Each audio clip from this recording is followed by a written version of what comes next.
Hi, it's Deacon Matthew Glover with Christ the King Catholic Church with our reflections for Wednesday of the 16th week of Ordinary Time. It is also today the memorial of Saints Joachim and Anne, the parents of the Blessed Virgin Mary. Our readings, though, we're going to keep focusing on Matthew, now chapter 13, moving into the parable of the sower.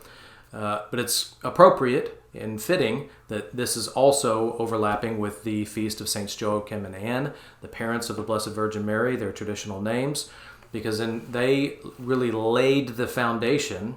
They laid the foundation for the coming of Jesus Christ by bearing this daughter Mary, raising her in a beautiful faith and implicit trust in God, such that when that angel came to Mary and said, "You're going to bear God's only begotten Son," Mary said, "Let it be done to me according to thy will."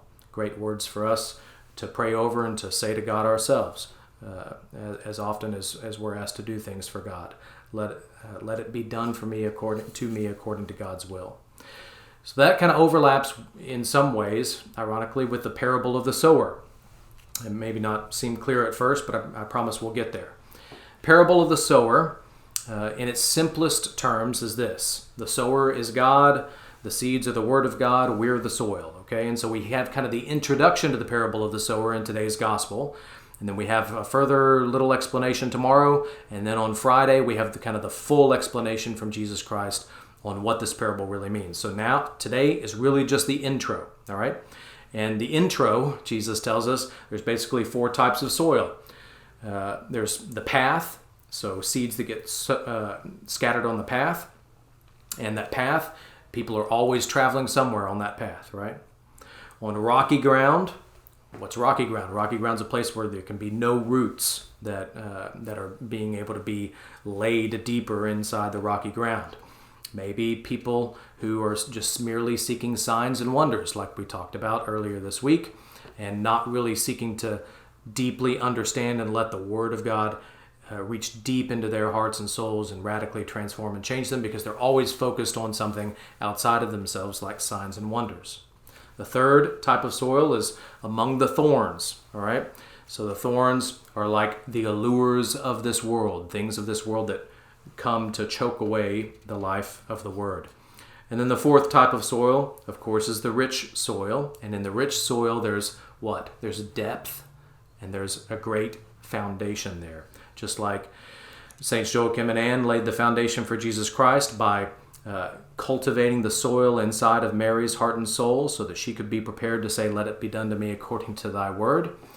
We are called to prepare the soil in our own hearts and souls. As I was thinking and praying about this reading today, what struck me was the soil is always in service of the seeds, not the other way around. The soil is not even really focused on what it produces. It does end up producing good fruit. Good soil, rich soil, ends up producing good fruit. But the rich soil really isn't even focused on producing the fruit. It's focused on serving the seeds that is being scattered amongst it. Here in the United States of America, we have a strong kind of utilitarian focus. Utilitarian means we focus more on the ends and the results and the products sometimes than even the means to achieve those ends sometimes. We get tempted to get wrapped up in the notion of production. What does someone produce? And someone's value in our society is often tied to what are they able to produce and give. It's oftentimes why the life of those in the womb and the life of those at the end of their lives isn't seen as valuable to us in the United States, because they aren't producing. They're not productive. That's the polar opposite, really, of how God has created us to be and how God has called us all to be.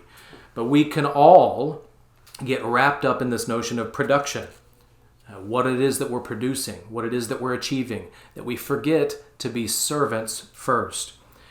We can't ultimately produce what's important if we are focused just on the production.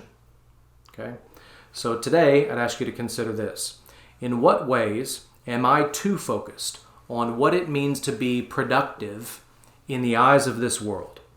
How can I reshift my focus towards a life of service?